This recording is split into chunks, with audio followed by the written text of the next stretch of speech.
Hello students, welcome to La Excellence IAS Academy. ఈరోజు మనం October 11th నాటి Eenadu news పేపర్లోని ఇంపార్టెంట్ కరెంట్ అఫైర్స్ గురించి డిస్కస్ చేద్దామండి. బిఫోర్ దట్ మనము ప్రీవియస్ క్లాస్లోని క్వశ్చన్ ఆఫ్ ద డే గురించి చూద్దాము. ప్రధానమంత్రి ధనధాన్య కృషి యోజన గురించి ఈ క్రింది ప్రకటనలను పరిగణించండి. లాస్ట్ క్లాస్లో మనం చెప్పుకున్నాము, ఈరోజు అంటే సాటర్డే ప్రధానమంత్రి నరేంద్ర మోదీ గారు ప్రధానమంత్రి ధనధాన్య కృషి యోజన మరియు మిషన్ ఆత్మనిర్భరత ఇన్ పల్సెస్ అనే 2 కార్యక్రమాలను లాంచ్ చేయనున్నారు అని. దానికి సంబంధించిన ఇంపార్టెంట్ డీటెయిల్స్ నిన్నటి క్లాస్లో డిస్కస్ చేశాము. ఆ కంటెక్స్ట్లో ఇక్కడ 2 స్టేట్మెంట్స్ను ఇచ్చానండి. 1 by 1 మనం చూద్దాం. స్టేట్మెంట్ 1 చూడండి. తక్కువ ఉత్పాదకత, మితమైన పంట తీవ్రత మరియు సగటు కంటే తక్కువ రుణ పరిమితులు ఆధారంగా ఎంపిక చేయబడిన 100 జిల్లాలను ఇది లక్ష్యంగా చేసుకుంది. సో ఈ PMDDKY యొక్క టార్గెటెడ్ డిస్ట్రిక్ట్ ఏవి? మనకి లో ప్రొడక్టివిటీ, అలానే లో క్రాప్ ఇంటెన్సిటీ, పంట తీవ్రత తక్కువగా ఉన్న జిల్లాలు, అండ్ లో క్రెడిట్ అవైలబిలిటీ, క్రెడిట్ యాక్సెసిబిలిటీ తక్కువగా ఉన్న జిల్లాలను ఎంపిక చేయడం జరుగుతుంది అనేది ఈ స్టేట్మెంట్ యొక్క అర్థం. ఓకే, సెకండ్ వన్ చూడండి. ప్రతి రాష్ట్రం లేదా కేంద్రపాలిత ప్రాంతంలో PMDDKY కింద కనీసం ఒక జిల్లా చేర్చబడుతుంది. ఓకే, ఈ 2 స్టేట్మెంట్స్లో ఏది కరెక్ట్ అనేది చూద్దాం. ఈ స్కీమ్ యొక్క ప్రధాన ఉద్దేశం ఏంటి? It aims at enhancing agricultural productivity, increasing adoption of crop diversification and sustainable agricultural practices and augmenting post harvest storage. అంటే ఇది వ్యవసాయ ఉత్పాదకతను పెంచడము మరియు క్రాప్ డైవర్సిఫికేషన్, వివిధ వైవిధ్య పంటలను రైతులు ప్రోత్సహించే విధంగా చర్యలు చేపట్టడం. సస్టైనబుల్ అగ్రికల్చరల్ ప్రాక్టీసెస్, మనకి ఈ సస్టైనబుల్ ప్రాక్టీసెస్ వలన పర్యావరణం దెబ్బతినకుండా వైవిధ్యాన్ని మరియు ఉత్పాదకతను పెంపొందించడం దీని యొక్క ప్రధాన ఉద్దేశం. And augmenting post harvest storage, పంటలను పండించడంతో పాటు పోస్ట్ హార్వెస్ట్ అంటే తరువాత మార్కెటింగ్కి వెళ్ళే వరకు కూడా కోల్డ్ స్టోరేజెస్ సిస్టమ్స్ని మెరుగుపరచడం వంటివి ఈ పథకం యొక్క ప్రధాన ఉద్దేశం. అండ్ దీనికి సంబంధించి 100 డిస్ట్రిక్ట్స్ని ఎంచుకోవడం జరుగుతుంది అండి. ఈ 100 డిస్ట్రిక్ట్స్కి ఎలిజిబిలిటీ క్రైటీరియా ఏంటి? జాతీయ సగటు ఉత్పాదకత కంటే తక్కువ ఉన్న 100 జిల్లాలను 3 పారామీటర్స్ ఆధారంగా ఎంపిక చేయడం జరుగుతుంది. 1 లో ప్రొడక్టివిటీ, 2 లో cropping intensity, 3 less credit disbursement. ఈ మూడిటినే మనము స్టేట్మెంట్ 1లో కూడా అడగడం జరిగింది అండి. సో తక్కువ ఉత్పాదకత, మితమైన పంట తీవ్రత మరియు సగటు కంటే తక్కువ రుణ పరిమితులు. సో ఈ 3 కీ ఇండికేటర్స్ ఆధారంగా ఈ 100 జిల్లాలు ఎంపిక చేయబడతాయి. స్టేట్మెంట్ 1 అనేది కరెక్ట్ ఇక్కడ. సెకండ్ స్టేట్మెంట్, ప్రతి రాష్ట్రం లేదా కేంద్రపాలిత ప్రాంతంలో కనీసం ఒక జిల్లా చేర్చబడుతుంది అనేది కూడా కరెక్ట్ అండి. ఈ PMDDKY కింద ఈ 100 ఆస్పిరేషనల్ అగ్రికల్చరల్ డిస్ట్రిక్ట్స్ ఏవైతే ఉన్నాయో అవి ప్రతి రాష్ట్రం మరియు కేంద్రపాలిత ప్రాంతంలో అట్లీస్ట్ ఒకటి అయినా ఉండే విధంగా చర్యలు చేపట్టనున్నారు. కాబట్టి సెకండ్ స్టేట్మెంట్ కూడా కరెక్ట్ ఇక్కడ. ఆన్సర్ ఏమవుతుంది అండి? సి, బోత్ 1 and 2 అనేది కరెక్ట్ ఆప్షన్. ఈరోజు ఈనాడు న్యూస్ పేపర్లోని important topics to be covered మనం చూస్తే ఫస్ట్ వన్, ధీర వనితకు పట్టం. ఈ ఆర్టికల్ మనకి 2025 నోబెల్ పీస్ ప్రైజ్కి సంబంధించిన డీటెయిల్స్ని వివరిస్తుంది. ఇది మనకి జనరల్ నాలెడ్జ్లో ఇంపార్టెంట్ అండి. సెకండ్ వన్, సమాజ పురోగతికి సమాన అవకాశాలు. ఈరోజు ఇంటర్నేషనల్ గర్ల్ చైల్డ్ డే సందర్భంగా కీలక ఆర్టికల్ని ఇక్కడ వివరించడం జరిగింది. లింగ సమానత్వ సాధన కోసం తీసుకోవాల్సిన చర్యల గురించి అండ్ ప్రస్తుత స్థితి ఏ విధంగా ఉంది అనేది ఈ ఆర్టికల్లో చూడవచ్చు. ఇది సొసైటీలో ఇంపార్టెంట్. థర్డ్ వన్, త్వరలో దేశవ్యాప్త ప్రత్యేక ముమ్మర సవరణ. ఈ ఆర్టికల్ దేశవ్యాప్తంగా స్పెషల్ ఇంటెన్సివ్ రివిజన్ను నిర్వహించడానికి ఈసీ సమాయత్తమవుతుంది. దానికి సంబంధించిన కీలక అప్డేట్స్ని మనం ఇక్కడ చూడవచ్చు. ఇది మనకి పాలిటీలో ఇంపార్టెంట్. ఫోర్త్ వన్, ఏఐని వరంగా మార్చుకుంటే 40 లక్షల కొత్త ఉద్యోగాలు. ఈ ఆర్టికల్ ఇటీవల నీతి ఆయోగ్ విడుదల చేసిన ఒక నివేదిక ఏఐ యొక్క అడ్వాంటేజెస్ మరియు డిసడ్వాంటేజెస్ గురించి వివరించడం జరిగింది. జాబ్ సెక్టార్లో ఏఐని ఉపయోగించుకుని భవిష్యత్తులో 40 లక్షల కొత్త ఉద్యోగాలను సృష్టించవచ్చు అనేది ఇది తెలియజేస్తుంది. ఇది ఎకానమీలో ఇంపార్టెంట్ అండి. ఫిఫ్త్ వన్, మరింత చేరువుగా భారత్ ఆఫ్ఘనిస్తాన్. ఈ ఆర్టికల్ ఇండియా ఆఫ్ఘనిస్తాన్ మధ్య రిలేషన్స్ గురించి, అలానే ఇటీవల ఆఫ్ఘనిస్తాన్ విదేశాంగ మంత్రి ముత్తాకి భారత పర్యటన గురించి వివరిస్తుంది. ఇది ఇంటర్నేషనల్ రిలేషన్స్లో ఇంపార్టెంట్. సిక్స్త్ వన్, భారత అమ్ముల పొదిలోకి అవిశ్రాంత పక్షి మార్క్లైట్. సో ఈ ఆర్టికల్ మార్క్లెట్ మల్టీ రోల్ మిజైల్ గురించి వివరిస్తుంది. భారత్ మరియు బ్రిటిష్ మధ్య కుదిరిన డిఫెన్స్ డీల్ గురించి ఇక్కడ చూడవచ్చు. ఇది మనకి డిఫెన్స్లో ఇంపార్టెంట్. ఇవే కాకుండా ఈరోజు Eenadu news పేపర్లోని other important current అఫైర్స్ని గురించి కూడా డిస్కస్ చేద్దాం. ఈరోజు మన ఫస్ట్ ఆర్టికల్ చూడండి. ధీర వనితకు పట్టం, వెనిజులా ప్రతిపక్ష నేత మరియా కొరీనా మచాదోకు నోబెల్ శాంతి పురస్కారం. ఈ ఆర్టికల్ 2025 నోబెల్ పీస్ ప్రైజ్కి సంబంధించి ఇంపార్టెంట్ డీటెయిల్స్ని వివరించడం జరిగింది. నోబెల్ అవార్డ్స్లోనే వెరీ ప్రెస్టీజియస్ అవార్డుగా పీస్ ప్రైజ్ని చెప్తారు. ఈవెన్ డొనాల్డ్ ట్రంప్ కూడా ఈ నోబెల్ పీస్ ప్రైజ్ కోసం చాలా ప్రయత్నాలు చేశారు. అయితే అనూహ్యంగా మరియా కొరీనా మచాదో వెనిజులా ప్రతిపక్ష నేత ఈ అవార్డును సొంతం చేసుకున్నారు. నిరంకుశత్వం అనే అంధకారంలో కూరుకుపోయిన వెనిజులా ప్రజలకు ప్రజాస్వామ్య వెలుగులు పంచేందుకు అలుపెరగని పోరాటం చేస్తున్న ధీర వనిత మరియా కొరీనా మచాదోకు ఈ అత్యున్నత గౌరవం లభించింది. ఈమెని ఐరన్ లేడీ ఆఫ్ వెనిజులా అని కూడా పిలుస్తారు. ఈమెకు ఎందుకు ఈ అవార్డు లభించింది? లీడర్ వెనిజులాస్ డెమోక్రటిక్ అపోజిషన్, వెనిజులా ప్రతిపక్ష నాయకురాలు ఈవిడ.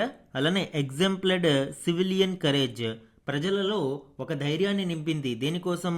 కమిట్మెంట్ టు డెమోక్రటిక్ ట్రాన్సిషన్, వెనిజులాలో ప్రజాస్వామ్య సాధన కోసం ప్రజలలో ఈవిడ ధైర్యాన్ని నూరిపోసింది. అండ్ అగెనెస్ట్ రిప్రెషన్, అణిచివేతకు మరియు నిరంకుశత్వానికి వ్యతిరేకంగా ఈవిడ పోరాటం చేశారు. ఈవిడ యొక్క కీ కంట్రిబ్యూషన్స్ మనం ఇక్కడ చూద్దాము అండి. ఛాంపియన్ ఆఫ్ డెమోక్రసీ, ప్రజాస్వామ్యం కోసం ఈవిడ పోరాటం చేస్తున్నారు. ముఖ్యంగా శాంతియుత ఉద్యమాలతో ప్రజలలో ధైర్యాన్ని నూరిపోస్తూ free elections, rule of law and civilian rights కోసం ఈవిడ తీవ్రంగా పోరాటాలు చేస్తూ ఉండడం చూడవచ్చు. అండ్ ఫౌండర్ ఆఫ్ సుమెట్, ఇది ఒక electoral watch dog in Venezuela. ఎన్నికలలో అక్రమాలు జరగకుండా నిరోధించేందుకు ఇది ఒక స్వచ్ఛంద సంస్థగా పనిచేస్తూ ఉంటుంది. ఇది ఒక సివిలియన్ గ్రూప్, దీనిని ఈమె స్థాపించడం జరిగింది. And advocacy for ballots over bullets, ఈవిడ యొక్క ఉద్యమాలన్నీ కూడా శాంతియుతంగానే ఉంటాయండి. Democratic transition through constitutional and electoral means and rejecting violent resistance against dictatorship, ఈ డిక్టేటర్షిప్ మీద వైలెన్స్ ప్రొటెస్ట్ కాకుండా శాంతియుత మార్గాల ద్వారా రాజ్యాంగబద్ధ మరియు ట్రాన్స్పరెంట్ ఎలక్షన్స్ కోసం ఈవిడ కృషి చేశారు.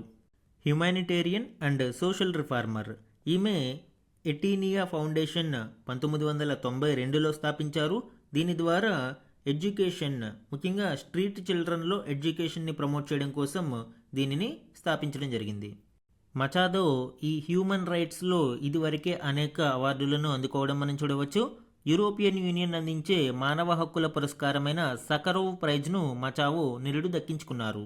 అండ్ ఈ నోబెల్ పీస్ ప్రైజ్ గురించి ఆమె స్పందిస్తూ తనకు నోబెల్ శాంతి పురస్కారాన్ని రావడం నమ్మలేకపోతున్నానని పేర్కొన్నారు. ఎన్నో కష్టాలు పడుతున్న వెనిజులా ప్రజలకు తమ పోరాటానికి మద్దతు ఇస్తున్న అమెరికా అధ్యక్షుడు ట్రంప్నకు ఈ అవార్డును అంకితమిస్తున్నట్లు ఆమె ప్రకటించారు. అమెరికా, లాటిన్ అమెరికా ప్రజలు మునుపెన్నడూ లేనంతగా ప్రస్తుతం ట్రంప్పై ఆధారపడి ఉన్నారని ఆమె వ్యాఖ్యానించారు. అలానే నోబెల్ శాంతి పురస్కారానికి ఒంటరిగా అయితే నేను అర్హురాలిని కాదనుకుంటున్నా. ఇది మా సమాజం మొత్తం సాధించిన విజయం, మా ప్రజలకు లభించిన అతిపెద్ద గుర్తింపు అని ఆమె పేర్కొన్నారు. మన నెక్స్ట్ ఆర్టికల్ చూడండి. సమాజ పురోగతికి సమాన అవకాశాలు.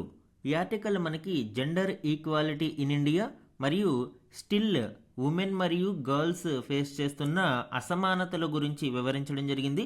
దీనికి సంబంధించిన కీ స్టాటిస్టిక్స్తో పాటు గవర్నమెంట్ తీసుకుంటున్న చర్యల గురించి కూడా ఇక్కడ వివరించడం జరిగింది. And measures to be taken, అంటే భారతదేశంలో లింగ సమానత్వాన్ని మరింత ప్రోత్సహించడానికి అవసరమైన నిబంధనలు, చర్యల గురించి ఇక్కడ చూద్దాం. ఈరోజు అంతర్జాతీయ బాలికా దినోత్సవం అండి. సో ఆ కంటెక్స్ట్లో ఈ ఆర్టికల్ని ప్రచురించడం జరిగింది. ఈ ఇయర్ థీమ్ ఏంటి? నేను అమ్మాయిని, నేను నడిపించే మార్పు, సంక్షోభంలో ముందు వరుసలో ఉన్న బాలికలు అనే థీమ్ని ఎంపిక చేయడం జరిగింది. జీవితంలో ముందుకెళ్లడానికి ఆడపిల్లలకు కల్పించే అవకాశాలపైనే సమాజ పురోగతి ఆధారపడి ఉంటుంది. అందుకే ఈ ఇయర్ థీమ్ని దీనిని సెలెక్ట్ చేయడం జరిగింది. దీని యొక్క ముఖ్య ఉద్దేశం ఏంటి?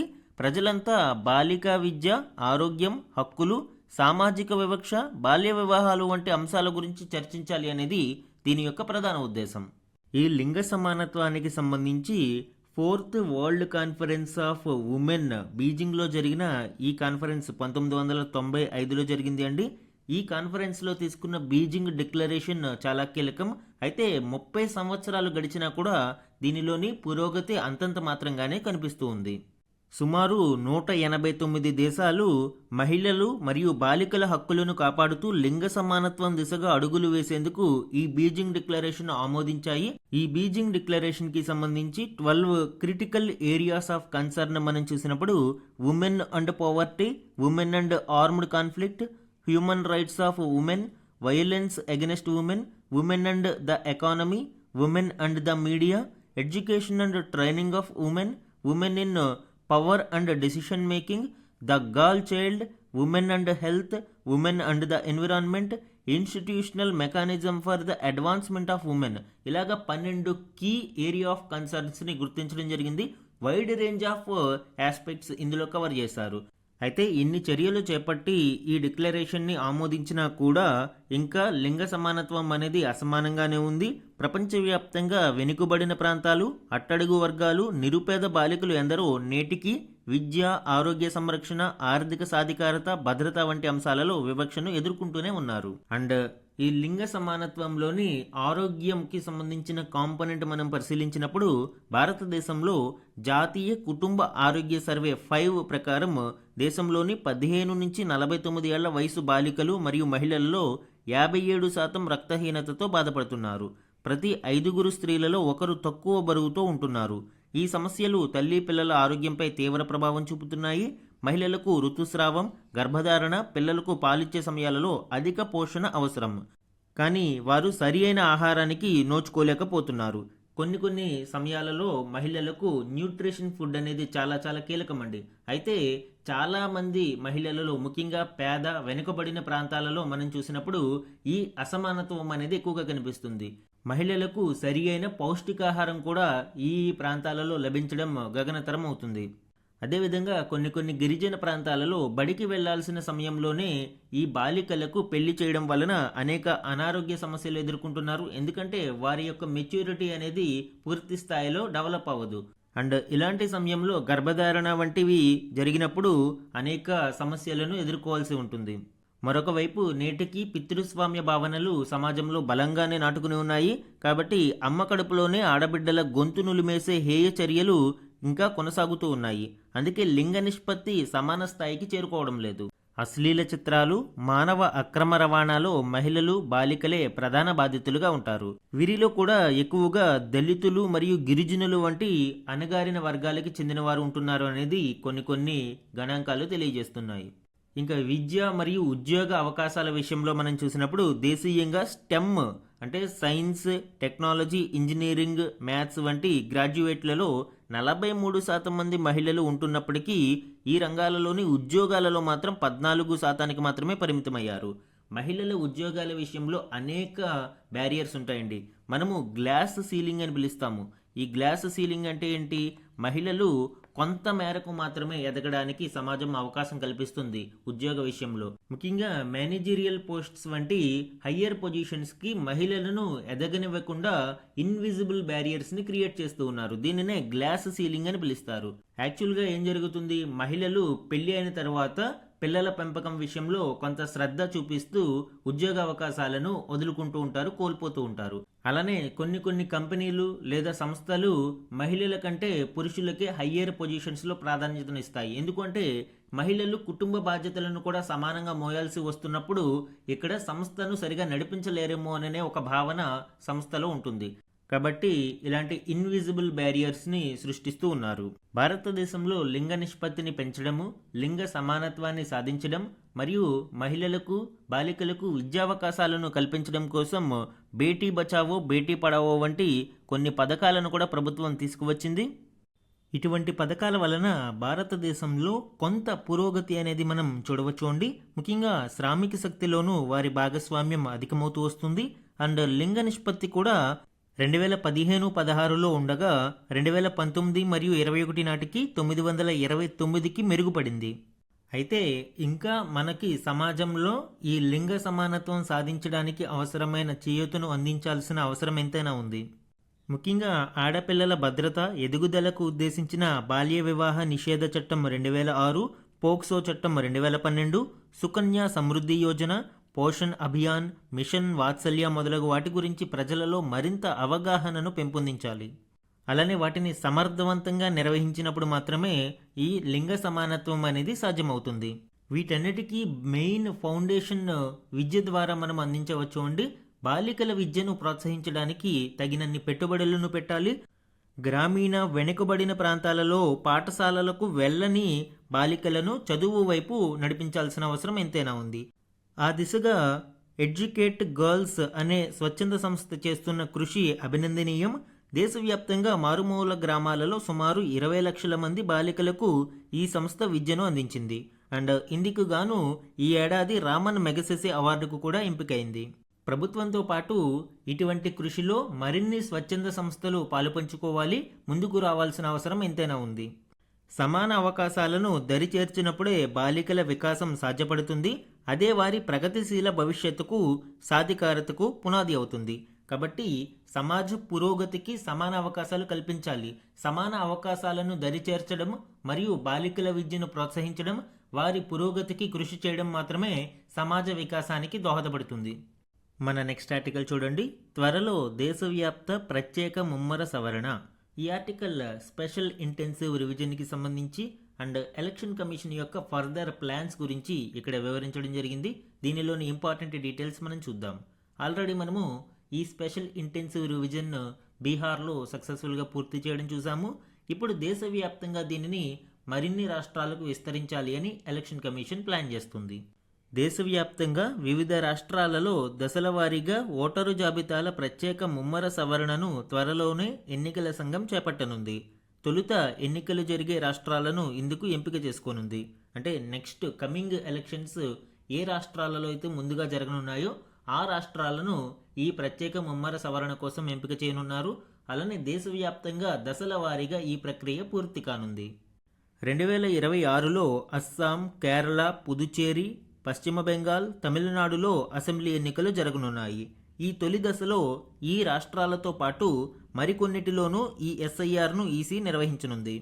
And one more important point ఏంటి అంటే స్థానిక ఎన్నికలు జరుగుతున్న రాష్ట్రాలలో మాత్రం ఎస్ఐఆర్ను నిర్వహించబోము అని ఈసీ వర్గాలు చెబుతున్నాయి. అంటే జనరల్ ఎలక్షన్స్, అసెంబ్లీ ఎలక్షన్స్ జరిగే చోట మాత్రమే వీటిని నిర్వహించనున్నారు.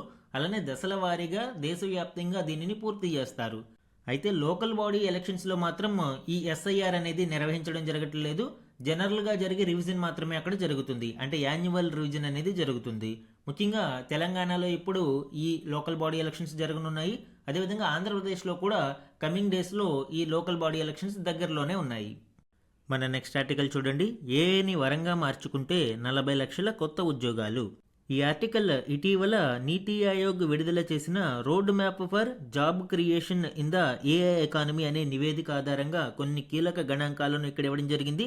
దీని ప్రకారం భవిష్యత్తులో ఏఐ ఇంపాక్ట్ ఎంప్లాయ్మెంట్ మీద ఏ విధంగా ఉంటుంది అండ్ ఈ ఏఐ వలన కలిగే అడ్వాంటేజెస్ మరియు డిసడ్వాంటేజెస్ వివరించారు. ఇందులోని ఇంపార్టెంట్ డీటెయిల్స్ ఇప్పుడు చూద్దామండి. కృత్రిమ మేధ సాంకేతికతలను అందిపుచ్చుకోవడంలో నిర్లక్ష్యం వహిస్తే ఐటీ, బీపీఓ అంటే బ్యాక్ ప్రాసెస్ అవుట్సోర్సింగ్ ఈ ఆపరేషన్స్లో 2031 నాటికల్లా దేశంలో కనీసంగా 20 లక్షల ఉద్యోగాలు కోల్పోయే ప్రమాదం ఉంది అని నీతి ఆయోగ్ హెచ్చరించింది. అంటే ఇక్కడ ఏఐ వలన డిసడ్వాంటేజ్ భవిష్యత్తులో సుమారు 20 లక్షల ఉద్యోగాలు కోల్పోయే ప్రమాదం ఉంది. But on the flip side ఏఐకి అనుగుణంగా మానవ వనరుల నైపుణ్యాలకు పదును పెట్టుకుంటే 40 లక్షలకు పైగా ఉద్యోగ అవకాశాలు పెరుగుతాయని కూడా ఈ నివేదిక పేర్కొంది. అంటే 2 సైడ్స్ ఆఫ్ ద కాయిన్ లాగా ఇటు ఏఐ వలన అడ్వాంటేజెస్తో పాటు డిసడ్వాంటేజెస్ ఉన్నాయి. దానిని మనము ఏ విధంగా ఉపయోగించుకుంటున్నామనే దాని మీద ఉద్యోగ అవకాశాలు ఆధారపడి ఉన్నాయి. అలానే ఏఐ వల్ల అధికంగా ప్రభావితమయ్యే రంగాలను మనం చూస్తే ఐటీ, బీపీఓ, ఐటీ సేవల్లో అప్లికేషన్ల డెవలప్మెంట్, మెయింటెనెన్స్, ఇన్ఫ్రాస్ట్రక్చర్ రంగాలు ఇక్కడ ఎక్కువగా ప్రభావితమవుతాయి. బీపీఓ రంగంలో finance, accounting, customer service, payrolls ఇతర విభాగాలు ఇక్కడ చూడవచ్చు. అండ్ టెక్నికల్ సర్వీసెస్ రంగంలో 2023 నాటికి ఉన్న సుమారు 80 లక్షల ఉద్యోగాలు 2031 నాటికల్లా 60 లక్షలకు తగ్గవచ్చు. అంటే 20 లక్షల ఉద్యోగాలకు కోత పడుతుంది. కస్టమర్ సేవల రంగంలోని ఉద్యోగాలలో 25 లక్షల నుంచి 18 లక్షలకు పడిపోవచ్చని కూడా ఈ నివేదిక తెలియజేస్తుంది. అయితే ఈ ముప్పును తప్పించుకోవాలి అంటే ఏం చేయాలనేది ఇక్కడ చూడవచ్చు. కంప్యూటర్ సైన్స్ విద్యలోని లోపాలను సరిదిద్దుకుని దేశంలో ఏఐ నిపుణులను పెంచుకుంటే దీర్ఘకాలంలో ఏఐతో విస్తృత అవకాశాలు వస్తాయి. సాంకేతిక రంగంలో హైపర్ స్పెషలైజేషన్ సాధిస్తే కొత్త ఉద్యోగాల సృష్టి అనేది జరుగుతుంది. Enterprise AI skills, frontier AI skills నేర్చుకోవడం కోసం ఇండియా ఏఐ టాలెంట్ మిషన్ని ఏర్పాటు చేయాలి. అదేవిధంగా మారుతున్న డిమాండ్కు తగినట్లుగా వేగంగా మానవ వనరులను సంసిద్ధం చేయాలి. ప్రభుత్వం, పరిశ్రమ, విద్యా వ్యవస్థ కలిసికట్టుగా పనిచేయాలి. యాక్చువల్గా ఇక్కడ అందరి సమన్వయం చాలా కీలకమండి. విద్యా దశలోనే విద్యా వ్యవస్థలో మార్పులను తీసుకువచ్చి మారుతున్న పరిస్థితులకు అనుగుణంగా మనము విద్యా బోధనలను మార్చగలిగి విద్యార్థులను నేటి ఫ్రంటియర్ టెక్నాలజీస్కి అనుగుణంగా తయారు చేయగలిగినప్పుడు భవిష్యత్తులో ఈ ఏఐతో కూడా మనకి సమస్య ఉండదు. పాఠశాల నుంచి విశ్వవిద్యాలయం వరకు విద్యా వ్యవస్థలో ప్రతి స్థాయిలోనూ ఏఐని అంతర్భాగంగా చేయాలి. ప్రపంచవ్యాప్తంగా ఉన్న ఏఐ టాలెంట్ను ఆకర్షించాలి. India open source AI commons పేరుతో వ్యవస్థను ఏర్పాటు చేయాలి. తద్వారా భారతదేశంలో ఏఐ రంగాలకు ఆకర్షణ అనేది కలిగించాల్సిన అవసరం ఉంది. మన నెక్స్ట్ ఆర్టికల్ చూడండి. మరింత చేరువగా భారత్, ఆఫ్ఘనిస్తాన్, ఢిల్లీలో ఇరు దేశాల మంత్రులు జైశంకర్, ముత్తాకి భేటీ. ఈ ఆర్టికల్ మనకి ఇండియా ఆఫ్ఘనిస్తాన్ రిలేషన్స్ గురించి వివరిస్తుంది. మనము ఏన్షియంట్ టైమ్స్ నుంచి చూసుకున్నప్పుడు ఇండియా మరియు ఆఫ్ఘనిస్తాన్ మధ్య చాలా దగ్గర సంబంధాలు ఉన్నాయి. అండ్ ఆఫ్ఘనిస్తాన్ మనకి గాంధార అనే పేరుతో పరిచయం ఉంది. సో ఈ గాంధార అనేదే నేటి ఆఫ్ఘనిస్తాన్గా చెప్పవచ్చు. అండ్ ఇండస్ వ్యాలీ సివిలైజేషన్లో కూడా ఈ ప్రాంతంతో మంచి సంబంధాలు కలిగి ఉన్నారు. అలానే సౌత్ ఏషియాలో one of the key group అయిన సార్క్, ఈ సార్క్ గ్రూప్లో ఆఫ్ఘనిస్తాన్ని చేర్చుకోవాలి అని 2005లో ఇండియా ప్రపోజ్ చేయడం మనం చూడవచ్చు. అదేవిధంగా ఆఫ్ఘనిస్తాన్లో డెమోక్రటిక్ గవర్నమెంట్ ఉన్నంతకాలం భారతదేశం చాలా కీ ఎలైగా వ్యవహరించింది. అండ్ భారతదేశం అనేక ప్రాజెక్టులను నిర్మించడానికి సహాయం చేసింది. ముఖ్యంగా దెలారామ్ జరాంజ్ హైవే, సో దీనిలో కూడా భారతదేశం కంట్రిబ్యూషన్ మనం చూడవచ్చు. అదేవిధంగా friendship dam, India Afghanistan friendship dam, లేదా దీన్నే సల్మా డ్యామ్ అని పిలుస్తారు. ఈ సల్మా డ్యామ్ కావచ్చు, and new parliament building construction కావచ్చు. అదేవిధంగా అనేక ఇతర ఇన్ఫ్రాస్ట్రక్చర్ ప్రాజెక్టులలో భారతదేశం చాలా కీలకంగా వ్యవహరించింది. అయితే తదుపరి కాలంలో తాలిబాన్ ప్రభుత్వం అక్కడ రెజీమ్ని కంట్రోల్ చేసి స్వీకరించడం ద్వారా ఇండియా కొంత స్తబ్దుగా ఉంది. అండ్ కొన్నేళ్ల ప్రతిష్టంభన తర్వాత ఇప్పుడు తిరిగి భారత్ మరియు ఆఫ్ఘనిస్తాన్ దేశాల స్నేహబంధం చిగురిస్తుంది. ద్వైపాక్షిక సంబంధాలను క్రమక్రమంగా మెరుగుపరుచుకునే దిశగా ఇరు దేశాలు అడుగులు వేస్తున్నాయి. భారత్ పర్యటనలో ఉన్న ఆఫ్ఘాన్ విదేశాంగ మంత్రి ఆమీర్ ఖాన్ ముత్తాకి శుక్రవారం ఢిల్లీలో భారత విదేశీ వ్యవహారాల మంత్రి జైశంకర్తో భేటీ అయ్యారు. వీరిరువురు పలు ద్వైపాక్షిక సంబంధాలను చర్చించడం చూడవచ్చు. ముఖ్యంగా వాణిజ్యం, మానవతా సహాయం కోసం కాబూల్లో నిర్వహిస్తున్న టెక్నికల్ మిషన్ను భారత్ పూర్తి స్థాయి దౌత్య కార్యాలయంగా ఉన్నతీకరించనుంది. అంటే ఇక్కడ ఒక డిప్లొమాటిక్ రిలేషన్స్ని అఫీషియల్గా స్టార్ట్ చేయడం భారత్ సిద్ధపడింది. అదేవిధంగా ఆఫ్ఘనిస్తాన్ కూడా ఢిల్లీలో ఉన్న ఆ దేశ కమిషన్కు ఎంబసీ హోదా పొందనుంది. సో ఈ విధంగా official diplomatic relations in Taliban ఎరాగా మనం ఇక్కడ చెప్పవచ్చు. 20 అంబులెన్సులను కూడా భారతదేశం ఆఫ్ఘనిస్తాన్కు బహూకరించనుంది. అండ్ ఆఫ్ఘనిస్తాన్ విద్యార్థులు భారత విశ్వవిద్యాలయాలలో చదువుకోవడానికి మార్గాలను విస్తరిస్తామని చెప్పారు. అండ్ ముఖ్యంగా సీమాంతర ఉగ్రవాదాన్ని ఉమ్మడిగా ఎదుర్కోవాలి అని ఈ సందర్భంగా జైశంకర్ పిలుపునిచ్చారు. భారత్ తమకు కీలక దేశమని ముక్తాకి అభివర్ణించారు. ఇక్కడ క్రాస్ బోర్డర్ టెర్రరిజం చాలా ఇంపార్టెంట్ అండి. ఎందుకు అంటే ఇటు ఆఫ్ఘనిస్తాన్ మరియు అటు ఇండియా రెండు దేశాలు కూడా పాకిస్తాన్తో బార్డర్స్ను పంచుకుని ఉన్నాయి. అండ్ పాకిస్తాన్ భారతదేశంని ఏ విధంగా అయితే ఇబ్బందులకు గురి చేస్తుందో అటు ఆఫ్ఘనిస్తాన్ మీద కూడా ఉగ్రదాడులు జరుపుతూ ఉంది. ముత్తాకి భారతదేశ పర్యటనలో ఉన్న సమయంలోనే కాబూల్లో పేలుళ్లు సంభవించడం కూడా కలకలం సృష్టించింది. సో ఇది పాకిస్తాన్ పని అని చాలామంది విశ్లేషకుల భావన. మన నెక్స్ట్ ఆర్టికల్ చూడండి. భారత అమ్ముల పొదిలోకి అవిశ్రాంత పక్షి మార్టలెట్. ఈ ఆర్టికల్ మార్టలెట్ మల్టీ రోల్ మిజైల్ గురించి, India UK defence deal, trade deal కాదు, డిఫెన్స్ డీల్ గురించి అండ్ ఈ మిజైల్ యొక్క కీ స్పెసిఫికేషన్స్ గురించి వివరించడం జరిగింది. ఇందులోని ఇంపార్టెంట్ పాయింట్స్ ఇప్పుడు చూద్దాం. భారత అమ్ముల పొదిలోకి త్వరలోనే మరో అధునాతన అస్త్రం చేరనుంది. రక్షణ రంగంలో విస్తృత సహకారం కోసం భారత్, బ్రిటన్ మధ్య కీలక ఒప్పందం జరిగింది. దీని కింద తేలికపాటి బహుళ ప్రయోజనకర క్షిపణి వ్యవస్థ మార్ట్లెట్లను భారత సైన్యానికి సరఫరా చేసేందుకు అంగీకారం కుదిరింది. దీనిని ఐర్లాండ్లోని థేల్స్ ఎయిర్ డిఫెన్స్ సంస్థ అభివృద్ధి చేస్తుంది అండి. ఈ మార్ట్లెట్ అనేది ఒక పక్షి పేరు. ఇది యూరోపియన్ కంట్రీస్ ఫోక్ టేల్స్ అంటే జానపద కథలలో ఒక పక్షి పేరు. దీనిని ఎప్పుడు విశ్రాంతి తీసుకొని అలుపెరగని పక్షి అని పిలుస్తారు. ఆ ఉద్దేశంతోనే ఈ మిజైల్కు మార్ట్లెట్ అనే పేరు పెట్టారు. ఇవి తేలికపాటి బహుళ ప్రయోజనకర క్షిపణులు. అంటే గగనతలం నుంచి గగనతలంలోకి, ఎయిర్ టు ఎయిర్, గగనతలం నుంచి ఉపరితలంకి అంటే ఎయిర్ టు సర్ఫేస్, ఉపరితలం నుంచి ఉపరితలంపైకి అంటే సర్ఫేస్ టు సర్ఫేస్, ఉపరితలం నుంచి గగనతలంలోకి సర్ఫేస్ టు ఎయిర్. ఇలా ఏ విధంగానైనా కూడా దీనిని మల్టీపర్పస్గా ఉపయోగించుకోవచ్చు. కాబట్టే ఇది వన్ ఆఫ్ ద కీ అడ్వాంటేజ్గా చెప్పవచ్చు. దీని కీ స్పెసిఫికేషన్స్ చూడండి. Total weight 13 kgs, warhead weight 3 kgs, length 1.3 meters, diameter 76 mm, multi mode guidance, laser, semi active laser, infrared, ఇలా అనేక రకాల గైడెన్సెస్తో ఇది వివిధ వెర్షన్స్తో అందుబాటులో ఉంటుంది. అండ్ దీని స్పీడ్ వచ్చి 1.5 మ్యాక్ అండ్ రేంజ్ వచ్చి 9 కిలోమీటర్స్. సో ఇవి ఈ మిజైల్ యొక్క కీలక స్పెసిఫికేషన్స్. ఈరోజు మన క్వశ్చన్ ఆఫ్ ద డే గురించి చూడండి. 2025లో నోబెల్ శాంతి బహుమతి ఎవరికి లభించింది? ఇక్కడ ఈరోజు మనము ఈ నోబెల్ పీస్ ప్రైజ్ గురించి డిస్కస్ చేయడం జరిగింది. ఆ కంటెక్స్ట్లో 4 ఆప్షన్స్ని ఇచ్చానండి. ఇందులో కరెక్ట్ ఆప్షన్ని ఐడెంటిఫై చేసి ఆన్సర్ని కమెంట్ సెక్షన్లో కమెంట్ చేయండి. ఇది ఈరోజు ఈనాడు న్యూస్ పేపర్లోని ఇంపార్టెంట్ కరెంట్ అఫైర్స్ మీద daily analysis. Thank you for watching.